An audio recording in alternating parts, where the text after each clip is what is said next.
So it's Mum's lasagna, Mum's lasagna. He is Scottish and I'm he's Italian.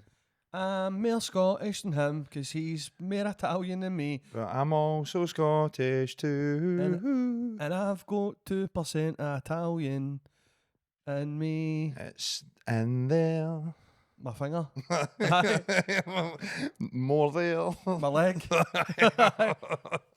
Is there a joke in there? I don't get it. Nah. Just the lower half. The you lower know, half. The Aye. lower half.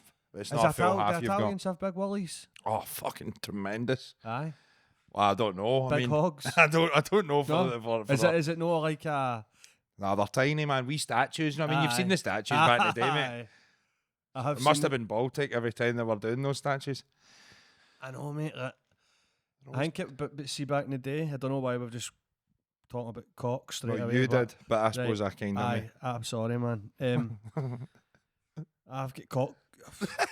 My head's always got cocks running through it for some reason. But not physically, obviously. But I think it was attractive to have a small penis back in the day. There is part about why they depicted them smaller, innit? But they're like, just make it smaller, mate. I want to be humble with the masses. You know what I mean? They're already making a statue about me. Like, we don't take a piss. You know what I mean? There's already a fucking statue of me looking perfect. Just fucking give them something. Know what I mean?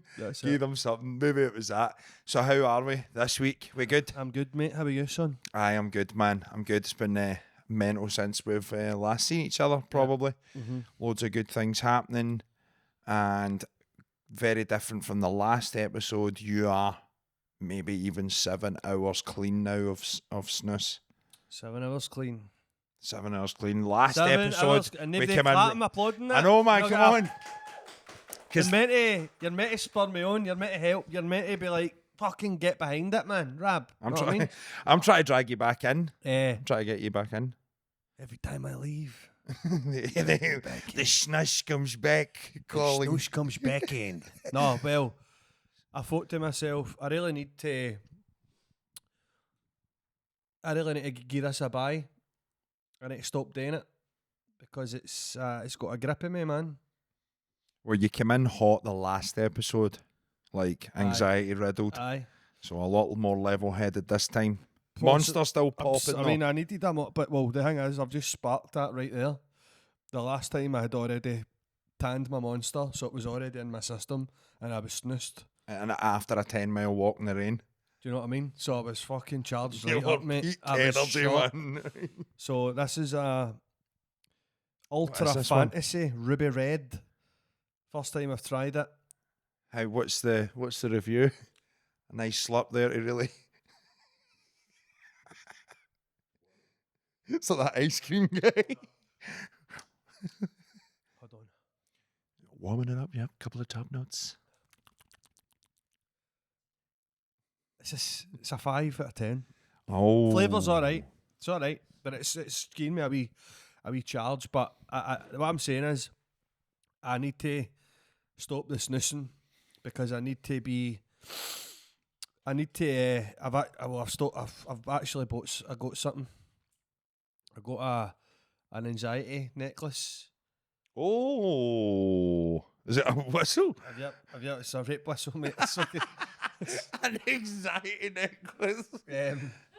So it's basically A dog whistle? Look at that. What does it look like? It does look like a whistle. Or a mini vape, like you've got a vape necklace. So basically, the idea of this is, right, now, I've stopped vaping ages ago. Good. But I've seen a few people talking about these, and I've seen a few wee videos, and I thought to myself, do you know what?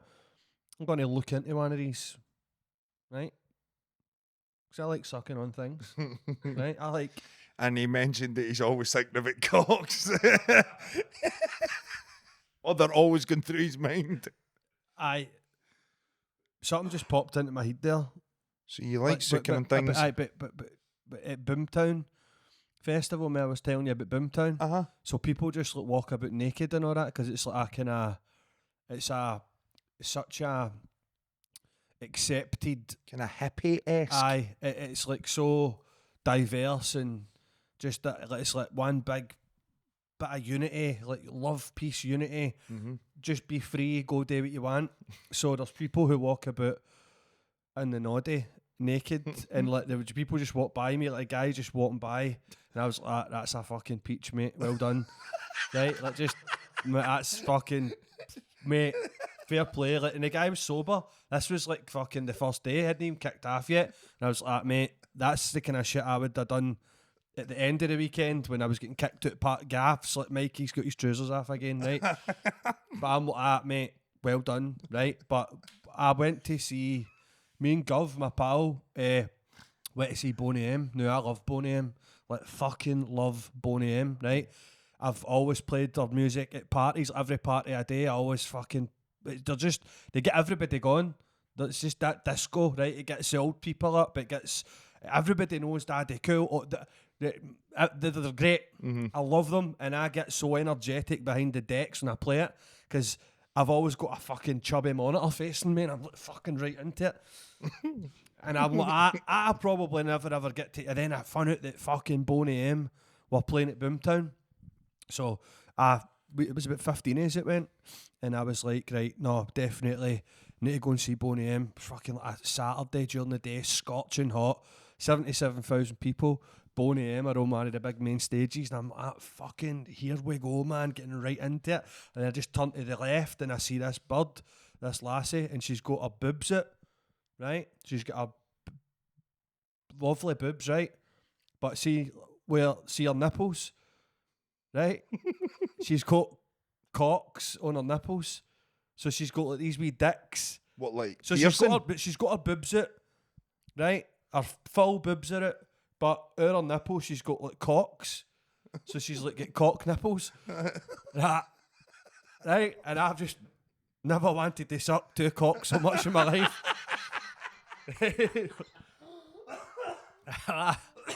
Like when I saw it in it. Fucking. Anyway, That makes sense. So basically, So basically, this is nothing to do with that story, but that just popped in my head. But so that the reason what this is it's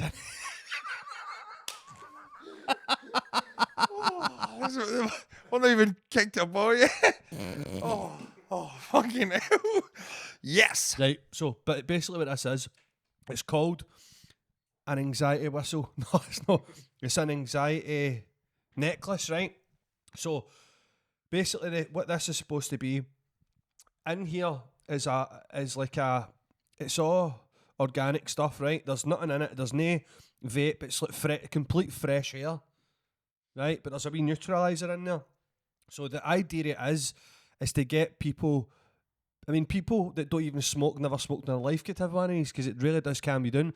It's all about getting people into the habit of deep breathing and belly breathing and stuff like that, so that when you actually take a puff of this, like I can hear something going on.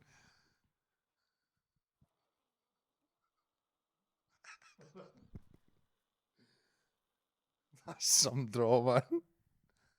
nothing, right? So basically, so basically, I've just took a nice big deep breath, right? And that's what it's all about. So anytime you feel a wee bit, maybe a wee bit anxious, you just have a nice wee, because that's belly breathing. You know what it's all about, controlling your. So basically, there's a wee flavour in that. There is a wee flavour, a grape.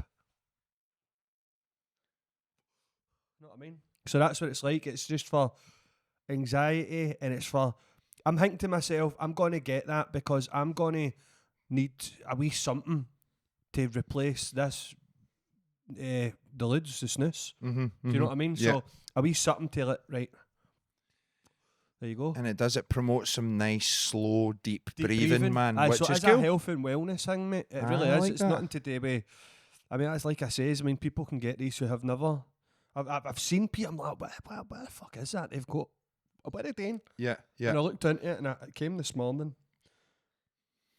So it's proper fresh then? You're just getting used to it I'm yourself? getting used to it myself, mate.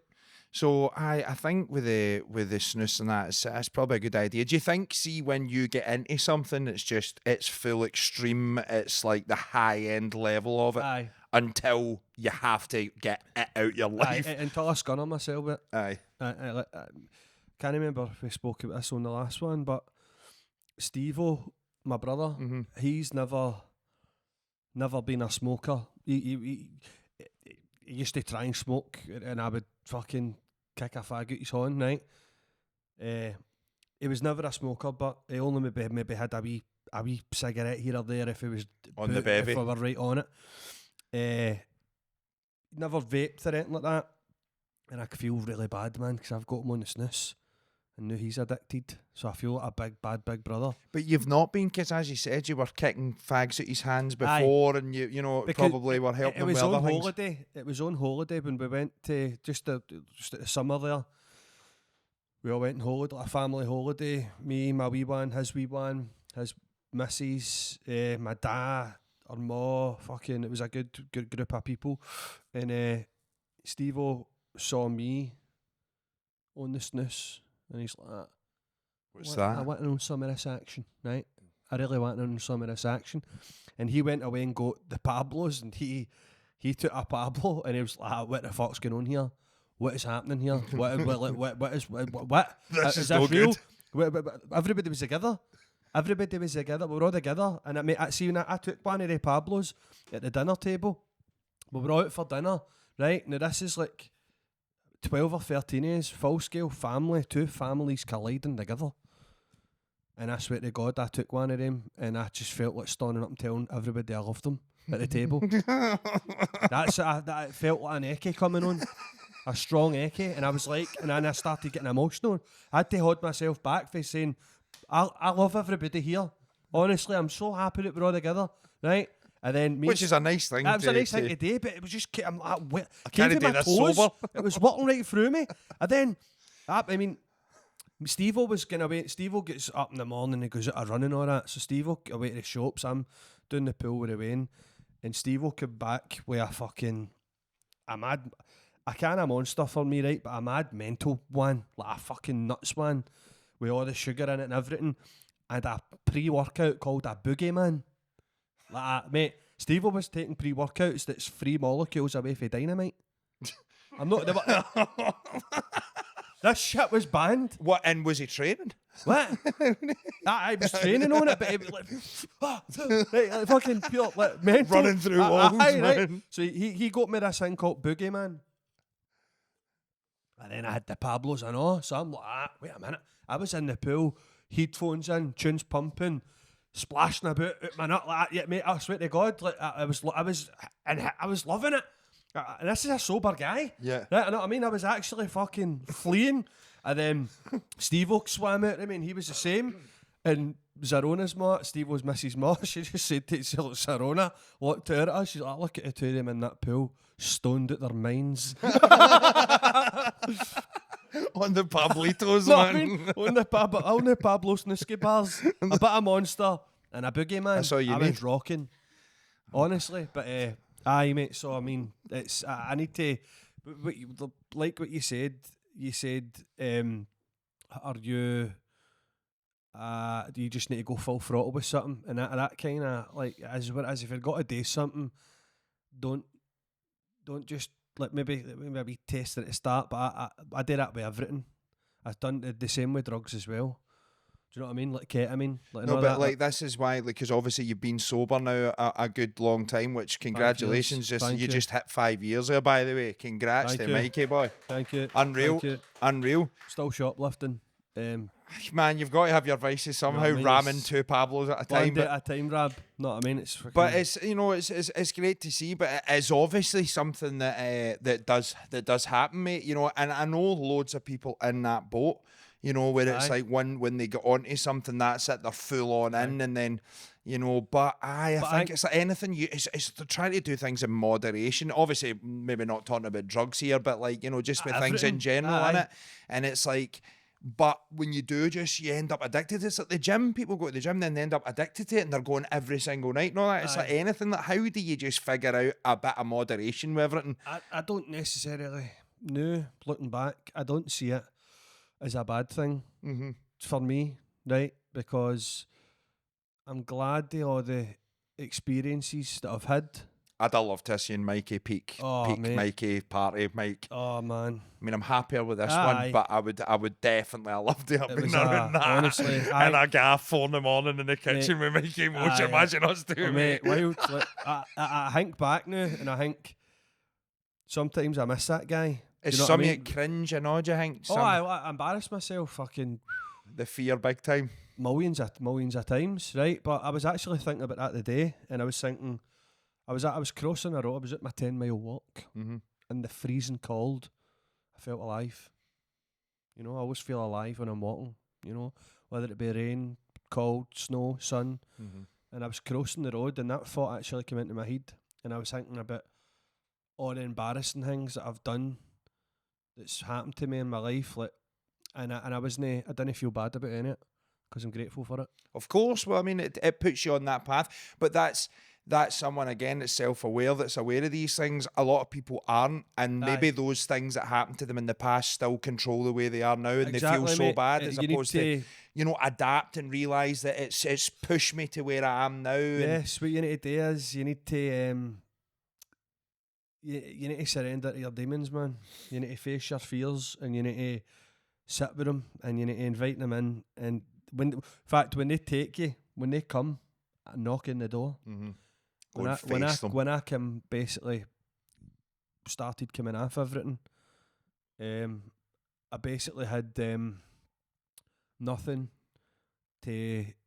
I had nowhere to run, had no escape. So as the time went on, as the days, the weeks, the months went on, whereas my whole life before that, every fucking weekend, and it was like a Thursday to a Sunday, then it would turn into like every day, where I was just constantly suppressing every single thing in my life.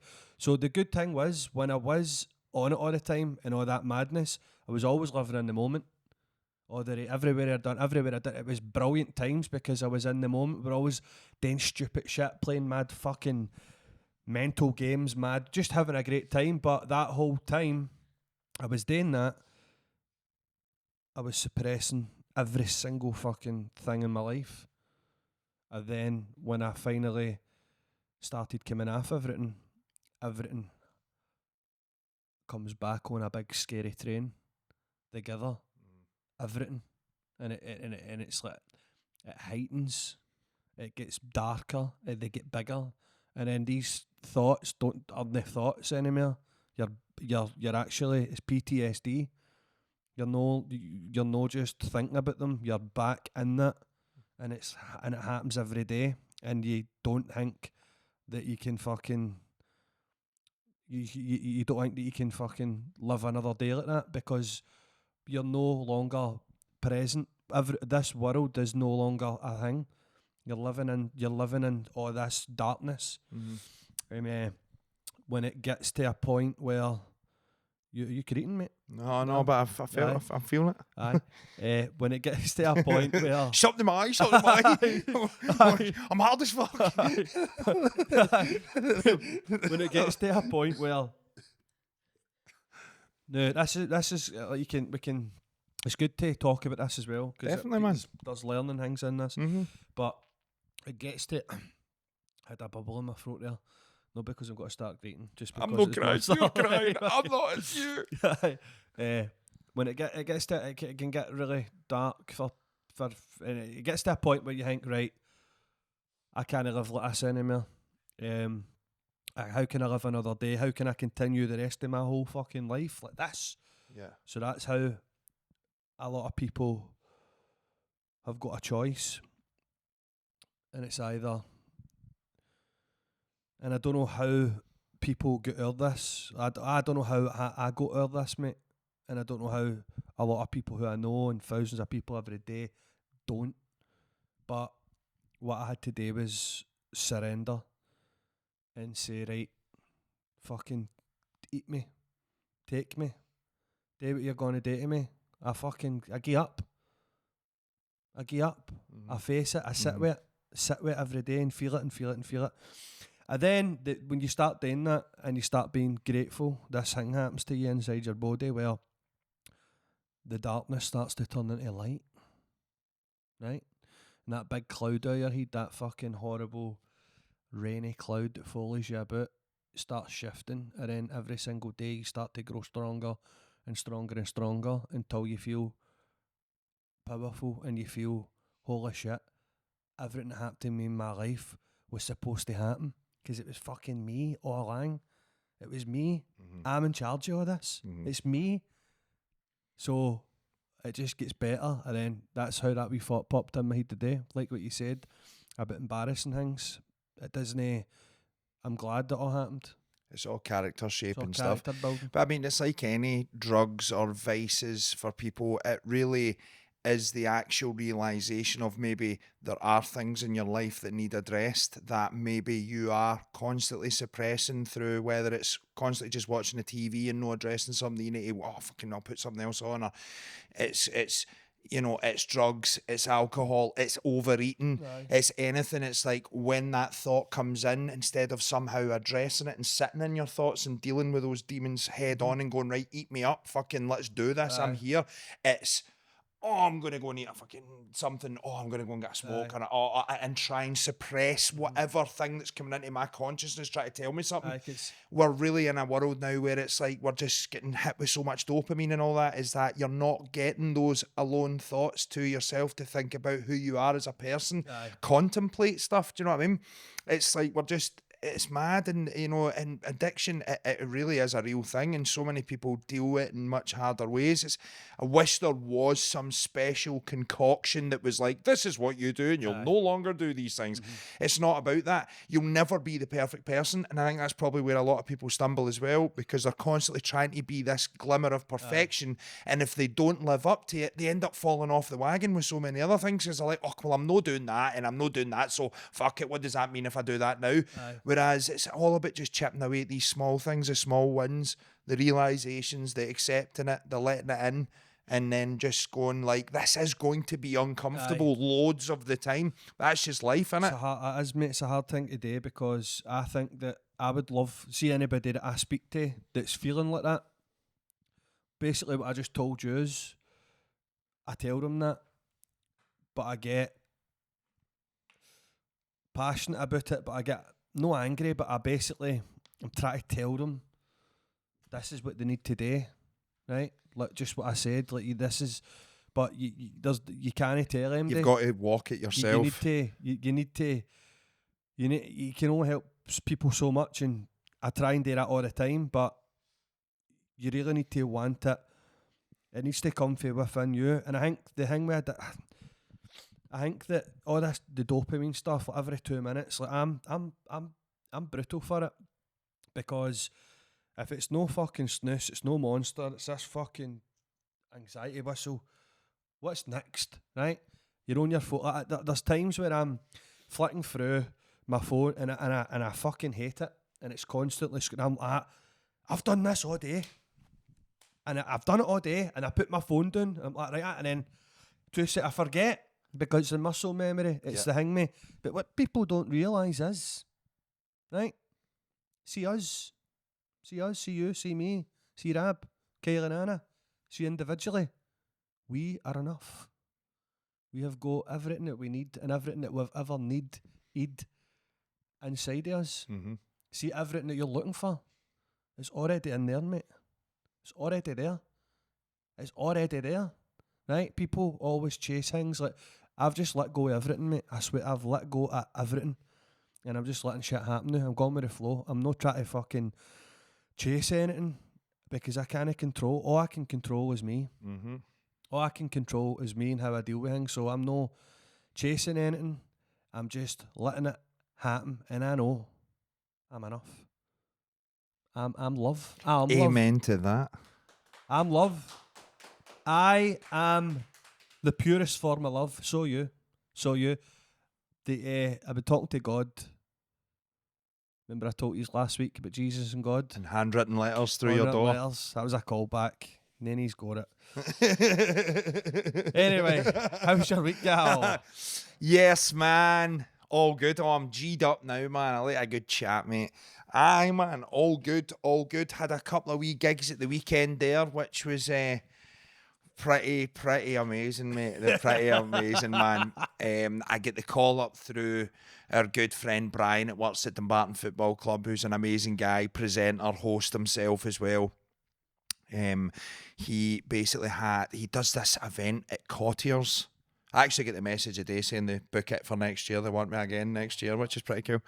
So it was like, I don't know, about 200 people, 250 people. Cottiers, what's Cottiers? It's a beautiful church up in Hindland Road or something like that, mate, at the back of Partick, mate. Unreal. I didn't know about it either, and mate, wow. Aye. It's like a restaurant kind of venue. So they were doing this charity event. The guy, Billy McEnany, I've just always struggled with his name, I don't know why, but Billy McEnany, he's like this 70-odd-year-old guy, restaurateur, entrepreneur, and the guy like builds schools over Malawi and all that. Right. Like awesome stuff. Has been doing it for like 25 years. So kind of made a Maui joke, because in the video, and like so. I get invited randomly to this thing to come and basically do 10 minutes. They got their starters, and you know the night had quite a lot of, I won't say depressing tones, but you know it was some serious stuff getting spoke about. And then I get fucking flung out, dressed as the Scottish Donald Trump. So I just came out and I addressed the nation. We had a great meal. What a great meal. We congratulated all the Scottish football team, especially Big Mick Tumbleby, who scored a wonderful goal. And so I just came out hitting out all this. So, like, do you know, it reminded me about 10 years ago, I done a gig in Shawlands, and it was a comedy gig, and it was right when I was really first starting out. Scope. The Shed. The Shed.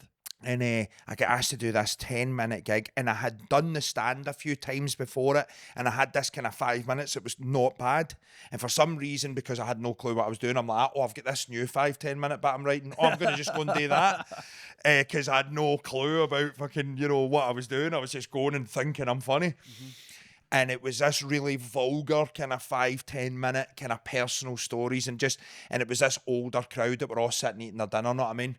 And I was like, it bombed so badly, man. It was nice. It was a good character shaper. Right. And I was like, fuck, man, every other stand-up set's went not bad. Dinner is never works. No, so I was having a slight bit of PTSD, because here I am, 10, 12 years on, in a similar position, about to go out. But that's not even a comedy night. At least that night was a comedy night. This is just like an event. So, they've had comedians in the past as well. So I just went out, and I posted the video. Today, and it went not bad. There's bits now I'm watching comically that I'm like, right, there's more juice to squeeze out of some of these bits of patter, but I wasn't precious about going, oh, should I post it out or whatever. It's like, do you know what? Like, I don't really do much of that kind of stuff. I'm excited getting these kind of new opportunities, so I just threw myself at it. I was nervous. Rab came along, he filmed it, and it went down pretty well, man. It did. It went down pretty well, and I get really good feedback. And as I say, they're looking to book us for next year. And amazing, mate. Then we'd done that, and then we went straight to number. Aye, mate, aye. And then we went straight to the SEC after that. Corporate number, mate. Oh, aye, well, that's it. We need more of them. I'm a corporate comedian myself, mate. We need a corporate sponsor. For the past 5 years, is it 4 or 5? 4 years I have been the comedian for Alaka Bank. And this solicitor mob. And that'd be great if that was her name. They're very, very generous. Very, very kind, They sort you. Oh, and they love it. And do you know what? Do you know what's great about it? Right? See, when obviously that was the first time I'd ever done a corporate gig, like back when the first one was happening. And I was terrified, because all you heard about corporate gigs was, they're a nightmare, don't do them. You just bomb. It's no worth it. It's no, don't do it. And I was like, why no? A gig's a gig. If I bomb, I bomb. But if I bomb, I'm getting fucking paid more than money. If I made cunts laugh. So who gives a fuck? And I went, and they loved it. So I won the award the very first time, and then I just turn up every year and call the boss a baldy bastard for like an hour, and they all love it. Like they fucking, like they, do you know what I mean? Like, but it's every time I've went, I've like had like a different acts with me. So I put on a show for them. Do you know what I mean? So it's like it's something for them to look forward to every year. Mm-hmm.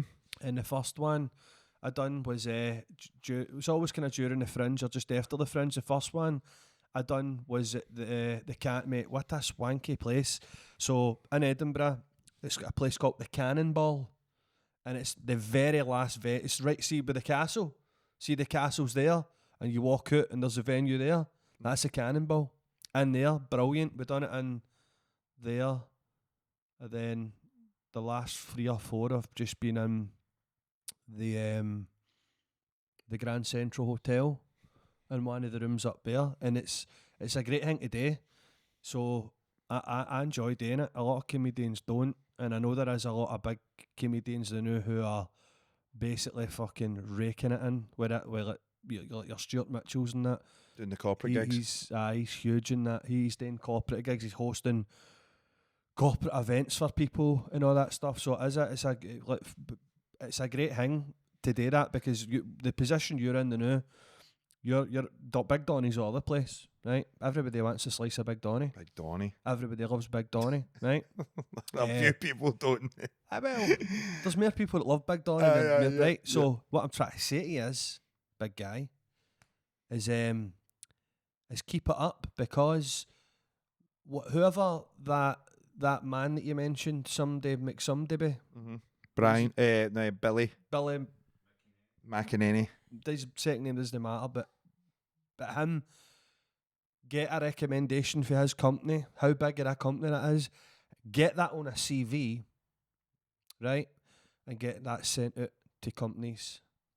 It's a good shout, mate. And it's a great way to get yourself out there. It's a great way to make money, and it's a fun thing. It was a lot of fun, mate. It was like 10 minutes, and I was nervous before, and it was funny because the manager kind of came through and he was like, "Oh, you feeling nervous, big man?" And I was like, "Aye." I was like, "Do you know, I'm feeling a wee bit." And he went, "Aye, the guy last year, it didn't go down that well." And then he's like, "I'm sure you do good though, man."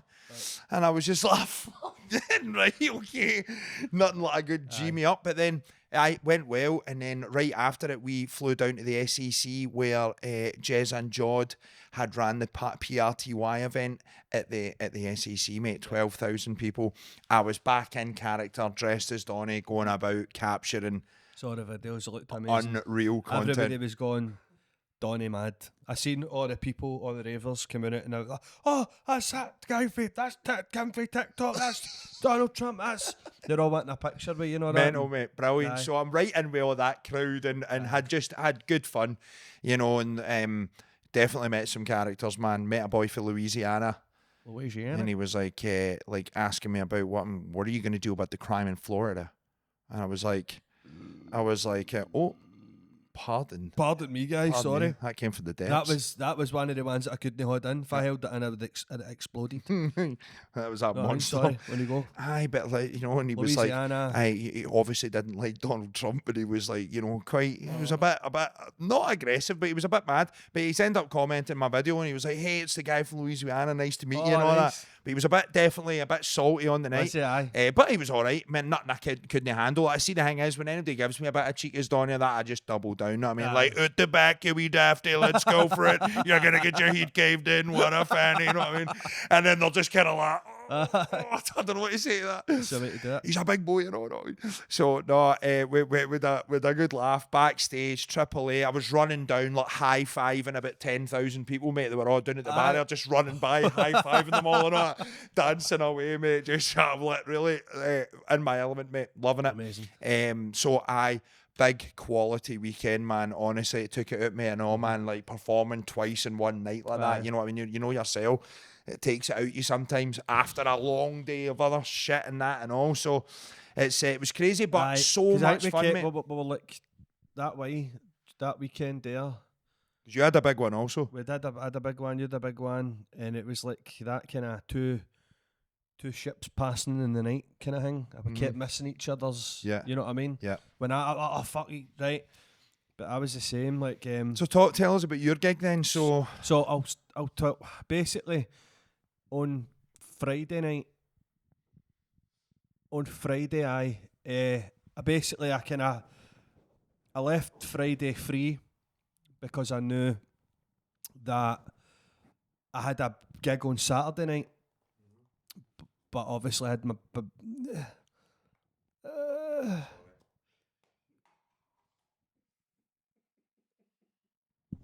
a 6 millilip pilly, so we can all zin together.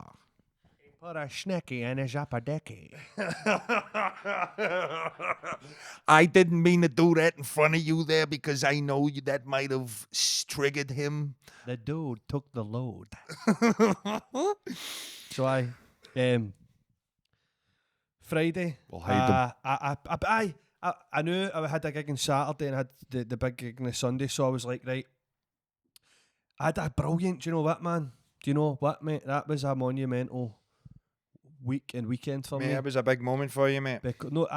Just a lot of it was brilliant because I had my daughter Sunday, Monday, Tuesday, Wednesday.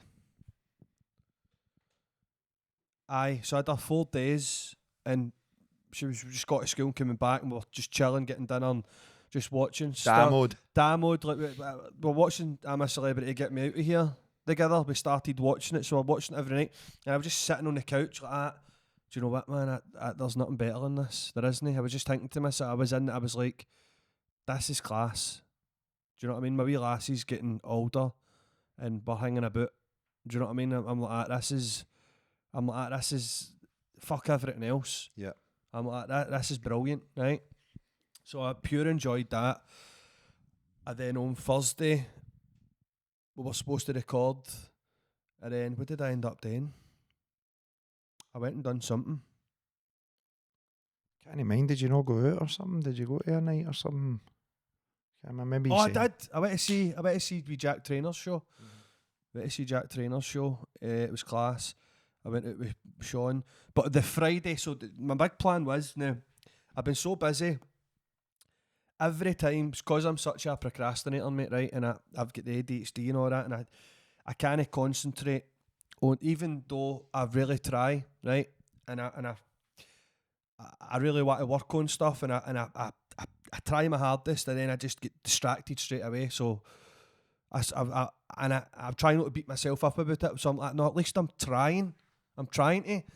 So anytime I was like getting ready to sit down and just go on my show, there was some mad fucking force stopped me from doing it. So I'm going through it in my head and I'm trying to get piece bits together. Was that bit go there or what? Just couldn't get it through my head. And then everything kept popping up. So Friday, I'm like at 10 o'clock in the morning, I'm walking at the town. I'm going to go my walk. And that's when I can really concentrate on doing all this shit. So I've got a free night. I'm going to go up the road. I'm going to spend the whole night working on my set, working on my show, because I've got a full day of gigs and a show tomorrow night. So I'm not going to have time to do anything. My phone goes, I look at my phone, it's a boy I used to know, a boy I grew up with. Are you free tonight, mate? And I thought, and my head was telling me, no, you're busy tonight, you need to work on this. Will you do a party? And I'm like, aye, fuck it. Something in my head said, just go and be busy. So I'm like, where is it? So it was the Halfway Bowling Club, which is quite local to me. And I thought, you know what? Aye, but it's not just turning up and DJing, mate. It's a full shift, me taking all my equipment about. I've got big fuck off subs, speakers, decks, lights, everything. I don't drive, so that is a shift itself. So I'm thinking, fuck it, I'll just get it done. But I'm not even worrying about it, and let's just go and do it. Because again, it's money. Christmas is coming up. We need money. So I thought, fuck it, I'll go and do it. Now, I love DJing. I love it. But I'm getting sick and fed up functions, because parties aren't the same anymore. They're not the same, right? Parties used to be amazing. Now, I've been doing functions since I've been a wee boy, right? I'm a seasoned pro at it, right? You know what you're doing. I've been around the block, mate. It's not my first rodeo, right? I know this is my wheelhouse. It's an art. I stopped doing functions years ago, and I only went back to start doing them again maybe about a year and a half ago, 2 years ago, just to put myself right away back to the start and learn the art of DJing again. Not just turning up to a gig and making ravers dance for an hour, building the whole night up, being funny on the mic, doing all this. I love it. I've fucking DJ'd, mate, thousands and thousands and thousands of functions. This is the first function I've ever DJ'd it where not one cunt get up to dance for the slosh. Wow. Not one person. Now that's insane. That is, this is a party. I don't even know what to call these cunts. Right? Worst cunts. I'm not kidding on, mate. I was like, if the slosh can't get you moving, man. The slosh, all sorts of shit. I was playing, and these people were just like, do you know what I mean? Like, I was like, what is wrong with these people, man? And I was like, what's going on here? And I swear to God, mate, like, it was the worst. That was the worst part I've ever played in my life. And, like and I was check. stuck there. I'm like, no, I've got fucking 6 years of this shit. Mm-hmm. I've got 6 years of this shit, right? So I felt sorry for the lassie for her party, because it was just all our people, whoever it was, they were all a bunch of fucking boring cunts, man, right? Just no getting up. And I was like, no, there's something not right here, right? So the lassie came up and says, "What, I just play tunes for us?" I'm like, "Any bother." So she got up, our pal got up, and our pal's man got up. So there's 3 people in a fucking dance floor, right? 3 people dancing. That's quite an awkward amount. Right, an awkward amount. And they were enjoying it. And then this woman came up to me. I think it was actually the lassie's ma. And she's like, I'm playing dance tunes, like a bit of UK hardcore. The woman came up to me and she's just looking at me like that. They're the best. Right? She honestly, and I just done that. What is it? And she's like, will you play a bit of Billy Ocean or something? And I says, what for? Right? No, listen, I says, what for? What for? And she says, because I want to get up and dance to it. I says, get up and fucking dance. I said, I've been playing 60s, 70s and 80s all night, you cunt, and you have no moved. She's like, ah! I says, I fucking played Billy Ocean earlier on. Red Light Spells Danger. I played it. And she's like, I must have been in the toilet. I'm like, you were fucking sitting over there. I know, I can see he's off. He's haven't fucking moved. So, do you think it was just they just hadn't had enough bevy yet? Mate, no, they were just a weird bunch. What, like, see, obviously, like, there is a total difference in, like, being booked to be, like, a club DJ and then playing a party or a function like that. Why? And I really struggle, man. I really struggle.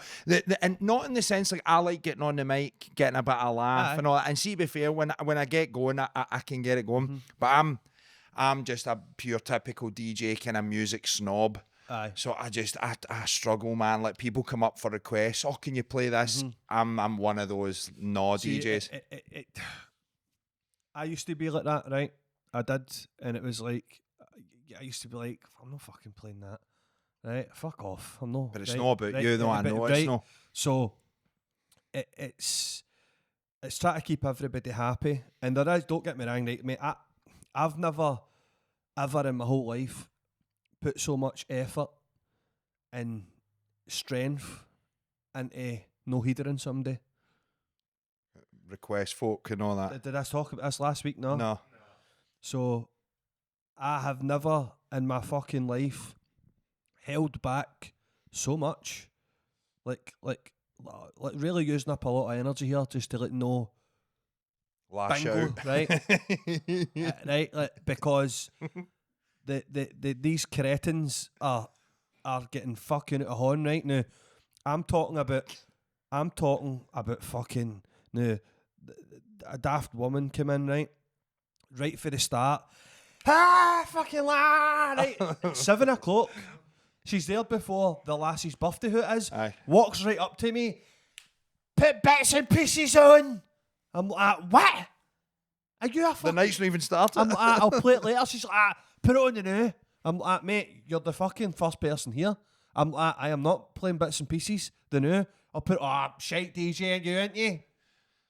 Like, just get out my face. Get out my face. And then then the buffet goes out. And then the buffet's not even out yet. The buffet's still getting put out. And these fucking cunts, as if they've never been fed in their life, all running away up. Like, and I'm just on the mic like, hey, wait a minute, put that fucking pie back, Margaret. I'm like, the buffet's not open until I say the buffet's open. And I'm like, it's not out yet. I'm like, they're still putting it I'm out. like, we're fucking putting it out. Fucking running away up there. Know what I mean?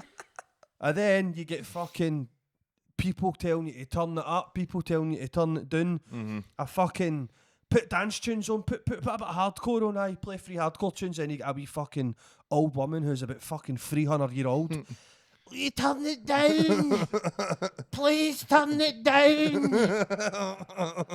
Fucking what do you want from me, man? I'm not getting paid enough for all this shit. Totally. And then you've got fucking about fucking 40 wee lassies. Will you play K-pop Demon Hunters? And I'm like, I've already played it 5 times. I've Play played it it. Will you again, play it again? Can please? we play musical bumps? Gonna.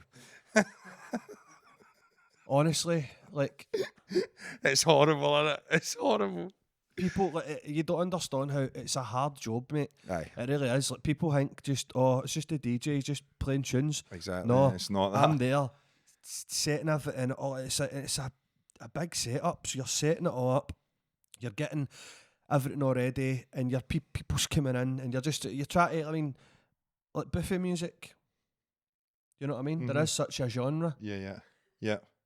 You know. Nice, easy, food grabbable music. I mean, you know what I mean? There's cunts asking for Cotton Eye Joe when that's on. The buffet's open. It's like, mate, that you're not like, going to digest well. You're going to end up listening fucking to that. elbowing a wee granny's eye out. Wee Linda. She's just trying to enjoy a pie and a bit of coleslaw. You know what I mean? It's like fucking, it's mad. Like, they're crazy, but they're not the way they used to be. Parties used to be anywhere you went. When you went in and there was people starting to fill up, you're the first person on the flare, having a good time. Everybody was up dancing. Nobody was on their phones. You know, there's the past like a year and a half, 2 years, I've been doing these parties again, which has been loads and loads, and I think there's only been there's been good parties in there, right? There has been, but there's only been about 3 or 4 that felt like an old school party, where everybody was up all night asking for good tunes. You know what I mean? But now it's just everybody's all doing that, and then they know what to talk to each other. Yeah. But back then we didn't have phones. All you were doing was dancing And talking to each other. and talking to each other. Aye, yeah. So it's completely changed, and I can feel it and I can see it. But it's getting to that point now where I'm like, I can't be arsed dealing with these fucking people. Yeah. It's not worth it. And they're all steaming as well, and I'm sober. It's the worst. And they're shouting in my It's the ear. worst. Can I Play- charge my phone? Can I put my jacket in there? Right, play Concrete Angel, please. Any Beyonce? Right, and I've played it.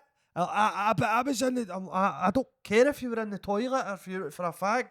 I played it, and I'm not fucking playing it again. That's a DJ's worst nightmare. Honestly, Playing mate, the same tune over and over. It's a hard job, but so basically, that was Friday. That right, so that was the Friday, man. Right, I'm sorry, but that was I'd already had a fucking rough night, man. And that was something, again, your brain was going like, no, you've got other work to do, and you went and done that, and you end up having a bit of a shiter. Right, I went and done that, but I kind of done it because I knew, I thought, right, I can't, I need, if I can't knock back work, even though I really need the time, I can't knock back work.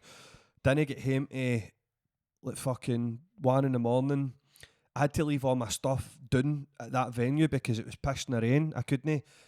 And it was an hour waiting a taxi and the woman was locking up. So I was like, what am I meant to do here? And that's the thing, if you've not got the transport or the people haven't sorted transport for you, these are the things that people don't see. Obviously it would definitely be in your favour to learn to drive, mate. I know, mate. I think that's going to be the Mikey Motion 2026 goal, man. We're going to make it happen. But so that was that, and then on the Saturday I done my first shift working officially in Blackfriars. Did I tell you I got a job in Blackfriars?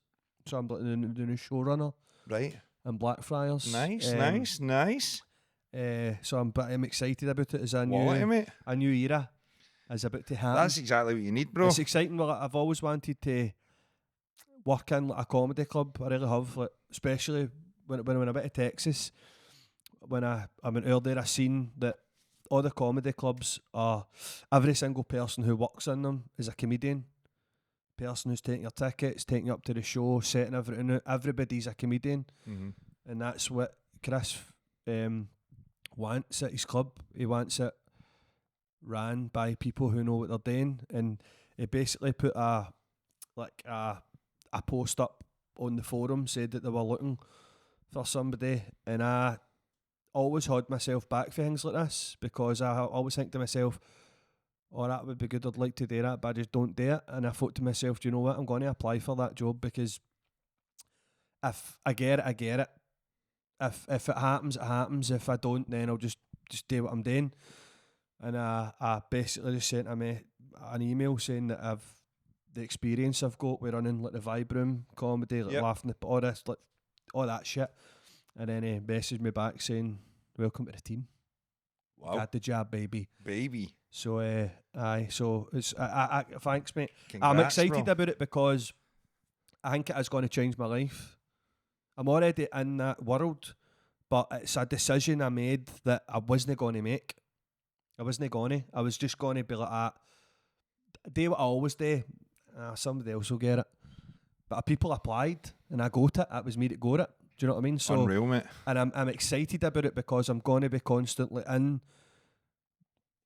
that club, dealing with comedy, running shows, getting to jump on other shows, and just like really, it's going to be the good. muscle, mate. It's going to Flex be the good, comedy man. muscle. So that was my it was Darren Connell's 2 shows I ran. Darren, man, unreal. Amazing. Unreal. On Saturday, soon as I basically stayed in Blackfriars all weekend. I was in there on Saturday all day doing Darren Connell's 2 shows. When they finished, we had to turn the basement into a fucking rave. We had a fucking hardcore techno night in there. I DJ'd at that, had a belter, stayed in there to fucking 3 a.m, done the sound, done the lights. Back home for 3 or 4 hours sleep, up, and then away to do my actual show, which I just, every time I try to think about it, my brain wasn't letting me. So I went in. Did you just run me in? Aye, you did, didn't you? Aye, you did.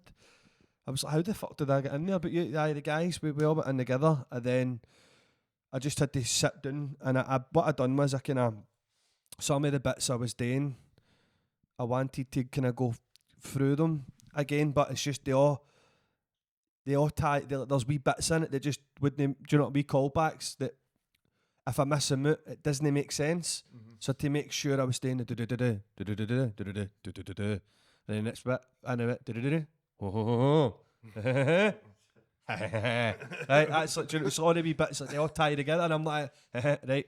So I had to listen to like 3 different things in my headphones to try and get it. I'm like, right, and but I still wasn't coming in my head. I was just like, right, there's 130 odd people coming to see me, and I'm like, and I just said, do you want to know what? Fuck it, who cares? Who actually cares? I don't care. They've all paid money to come and see me. They all think I'm funny. That's why they're here. Let's just go up and do it. And I thought, fuck it. People were coming in, and then I was like, right, let's go up. And then I ended up going up, and I think it was like I was only supposed to do 5 or 10 minutes just to get them up for it, but I ended up doing like 15. And the first wee bit was brilliant, wasn't it? It was just the way, everybody was right up for it, and shit was happening, like just for the word go, and I was buzzing. I was just like in the kind of flow state, I think, like that mad fucking spiritual plane you go into, where I'm not even trying to do things are just happening, and it's, do you know what I mean? It's just completely coming through me. And then I got Vanessa up, she fucking smashed it, everybody loved her. And then we had a break, and I went back up, and I think I ended up doing around 10 minutes, because we went back. I went back on at 10 to 7. Was it 10 to 7 or 10 to 6? 10 to 6. Was it 20 to 6? So I done an hour and a half then. No, an hour and 20 minutes. Because I didn't know that in my head. I had fucking clicked my watch, and it was going up like a minute, 2 minute free, right? And I was looking at it, and I'm like, what the fuck? And then I've checked my phone. I didn't realise, but basically I loved it, because I go, all the stuff that I wanted to do, I got it done, and it came out the way it was supposed to. I was so worried about it, and I'm like, what am I worrying for? What am I worrying? And then at the end, I just started basically riffing on things that people were shouting out to me, and every single person asked a question, I had something on it. Didn't I? Like, it was just, You were in your Mark was Norman like, phase. like that, bro. Aye. Like that, mate. Like and it wasn't just like, the people were shouting things out, and then I had like a full fucking bit on it. Like it's like it just worked. It was just coming to you, man. And then I'd done bits that I'd never even spoke about on stage before. I'm pure buzzing about clips for this. It's going to be good, I think, innit, guys? I was going to say, because I take it you guys filmed it then, so it's going to be like there's loads of, and do you know what? See, after it, I'd done that to myself. See, when I get in the house, I'm like, Michael, we've got this. What are you worrying about this year? This is what you've always wanted to do. Now you're doing it, and it's gone well. What are you worrying about? There's a big bit about at the end, and it's all about trying to not just come to the show and have a laugh, but also kind of try and teach people a wee bit of the way I live in my life, and a wee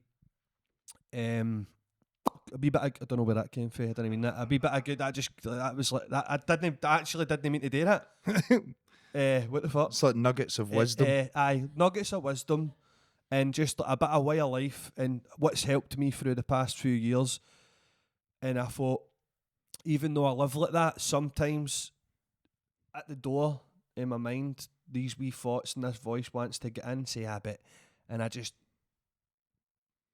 before it comes in, and before I fucking invite it in and serve it a wee cup of tea, and do you know what I mean? Keep it at bay. Right? But after it all happens and goes well, then I do that. Yeah, Michael, we've done it. You know what I mean? So it was a long week, busy weekend. It was like a mountain I was climbing. And then once it was all done, when I got home, I was like, that's a week and a weekend. That's one of the ones. That's one of the monumental times where the full week and weekend I was living right in the moment, like enjoying all it. Do you know what I mean? And aye, man, I'm glad it's done. I'm glad it went well, and it's inspired me to just keep going up and with something in my head. Like that's I've realised now that I was trying to do things that isn't me. I was trying to write, and I'm like, that's not how I do it. That's not how I operate. I need to get something in my head, something that's happened, and go up, and then naturally wee bits form out of that. Do you know what I mean? So I'm excited, man. I'm excited. Excellent, mate. Excellent. Well, hopefully the next year's more of the same to come, mate. Oh yeah. And now that you're working at Blackfriars with that's going to do you wonders, mate. Just getting you in amongst all that and just flexing the comedy muscle, man, every single weekend. Do you know what I mean? And just getting you in about it, man. Just networking as well, mate. That's unreal, man. I see. I go. It's like shift. The good thing about it as well. One of the main things that was kind of making me think about not applying for it was because I thought, right, I'm busy already, and I've got my gigs and I've got the Wayne. So how am I going to work this? And I thought, fuck it, just step into this, and shit is going to work out. This is something that I'm stepping into. Shit'll fucking set, and it is. So I pretty much got at the chance to work whenever I want, and if I can't do it, then it's all right. Because Chris is brand new, man. He's and he's like, look, mate, the Wayne comes first and all that. He's like, and he asked me to work. So it's like working Stuart Mitchell shows. Stuart Mitchell's fucking huge. Like free shows a day, and then another free shows. So he's asked me to do his on Thursday, but I can't because I'm like, I can't, mate, because I've already got my own gig. And he's like, no bother, it's cool. So there's I don't need to worry about. I can't work. I wanted to basically. When I worked for years and years and years in the factories, call centres. I worked soon as I didn't stay on at school. I left school as soon as I could, and I had a job. I worked there for 10 years, then had all these different jobs, and every fucking night I wanted to kill myself because I can't.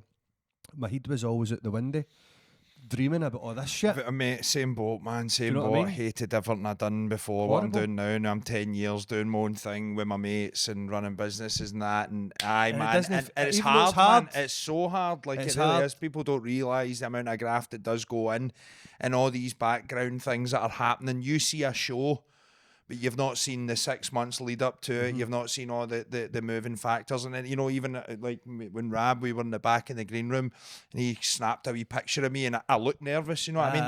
That wee bit of like, you're going out to try and entertain people ultimately, you know what I mean? And make their night that wee bit better. And it is class, mate. And I think you've came to a good realisation that people have came to your show because they are already invested and bought into Mikey Motion. Of course, there's going to be some people there that might not know you, but the majority do. And you can be a little bit more comfortable in that setting and go, do you know what? I am enough. I am all right. And do you know what? The pattern I've got is going to be good enough for these guys. And see if some of it doesn't work or whatever. This is all the learning process. You know, but the fact is you went over your time. You had a good time. You've walked out of there feeling good, mate. So aye, man, proud of you, brother. Proud of you, man. Aye. You need to be proud of yourself. Totally. You know, you need to be, because for a long time I couldn't be. You know, people would say it's a hard thing to do, and I didn't get it. I'm like, you should be proud of yourself. You should be proud of you. And I can't take a compliment, man. But now I'm kind of like, wait a minute, I need to be. Actually say, wait a minute, you need to be kind to yourself. You need to be, so mate, twos are doing some good things. And that's it. We're now coming together with some of our stuff and some of the ideas, man. Mate. I think two forces, man. And that's what I was saying to you the other day in a wee voice clip, just like when you look at musicians and stuff, probably end this soon. They're probably coming to a good conclusion because it's been a good episode. But like, I think when you look at musicians, big bands, big artists, right, I think a lot of people just go, oh, they're just talented, they came up with all that. Like, they usually work with a team of producers, they're working in studios, there's other band members. It's a whole team. It's a whole team that are trying to make the art the best it can be. And I'm like, well, obviously us coming together and things like that, it should be the same in comedy. I mean, obviously look at the best programs you've ever watched, comedy programs. It's multiple writers, there's loads of producers. It's like there's loads of stuff happening. You're all right over there. There's a cat in here bouncing about. But like, you know, I think it's the comedy thing. That's what I like about this. It's allowing us to you know, collide forces, as you say, and some of the wild ideas that we have. It's like, well, actually, if we've now got a team of people, we can maybe start channeling some of this madness, because it's all in the name of trying to make people smile. That's what we're trying to do. We don't take ourselves too serious. No. We lay a lot out on the line, but you know, and I always think that as well. If it's all said and gone, and you get hit by a bus tomorrow, you could be like, do you know what? I'm glad we managed to capture a lot of that and the essence of what we're trying to bring. Because if you don't capture it, no one's going to ever see it, you know what I mean? So we need to just be in charge of our own destiny. It's all about enjoying the moments. Aye, man. Totally. All this stuff. It's big things are coming. Enjoy the process. Always, man. Enjoy the process. And it's called the present because it's a gift. Oh, come on. Do you know what I mean? What another beautiful What episode. time are we on, guys? It's that time. Is that 2 hours? It's that time. Right, that's Oh, fine. man, we're hitting that hour mark pretty well, man. Aye, man. So big weekends, another episode. I'm excited. You're excited. Another big week ahead as well. Yep. Loads happening. So plenty. We've got loads of shit happening, but this is going to be great. We're getting into this. I think we're gelling, but we've already been pals for a long time. But this is like just it's natural, innit? Well, it's natural. That's it. We've got Kyle and Anna for Two Trolleys Productions. We've got our mascot Rab, who, by the way, is a mystery, right? You will never see Rab's face. Rab might not even exist. Is Rab a real guy? Is Rab a real person? Who knows? Basically, Rab is a real guy, right? He's sitting over there just for us. You don't get to see him because he's our mascot, no yours. You don't get to see our mascot. You don't get to see our mascot. Just he know. belongs to us, right? And the great thing about Rab is he just sits there, and I'll show you the way he's sitting. He's kind of sitting like this, like.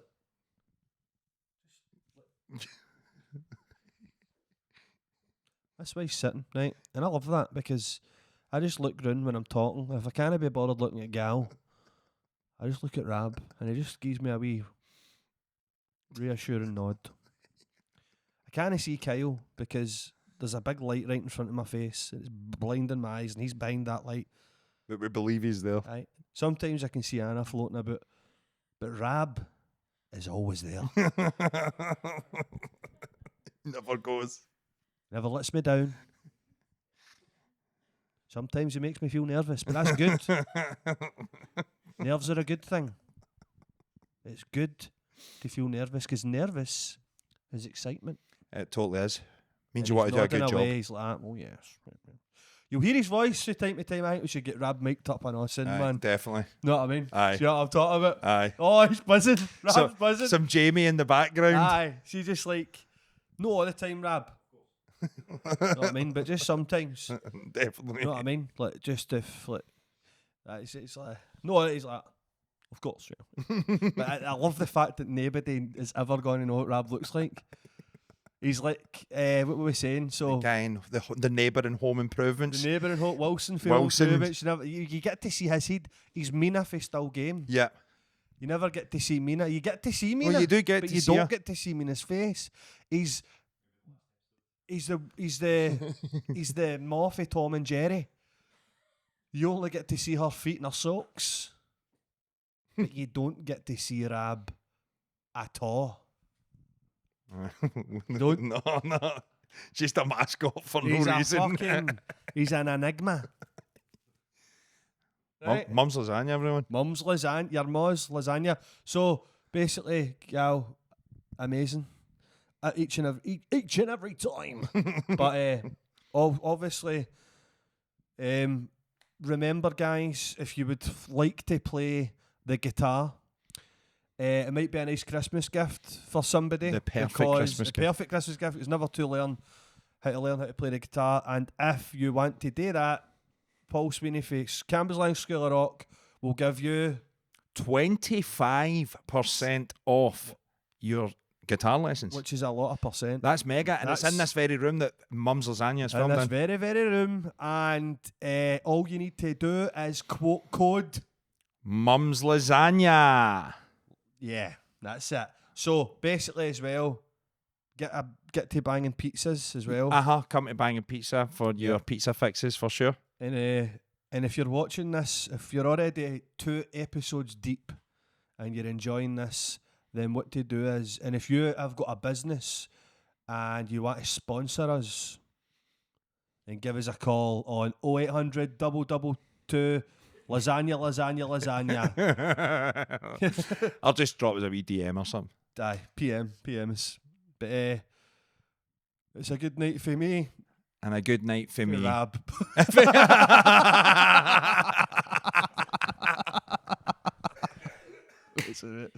Oh, Yeah. bro. Episode 2 in the bag, baby.